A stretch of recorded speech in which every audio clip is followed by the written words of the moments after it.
viewers, it's me Mukil again. Let's learn about scaring pepper. It's an experiment. To do this experiment, we need water, pepper, dishwasher liquid, and a plate. Let's pour the water into the plate. Do it carefully or else it's gonna go outside. Pour the water in the plate. Now take pepper and do it all over.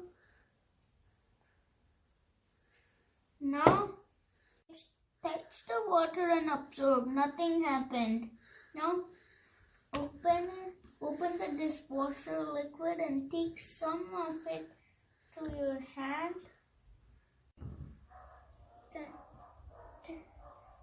You will observe all on this side. To understand this phenomena, read about surface tension. Now it's your turn. Try this at your house. Please support and subscribe my channel.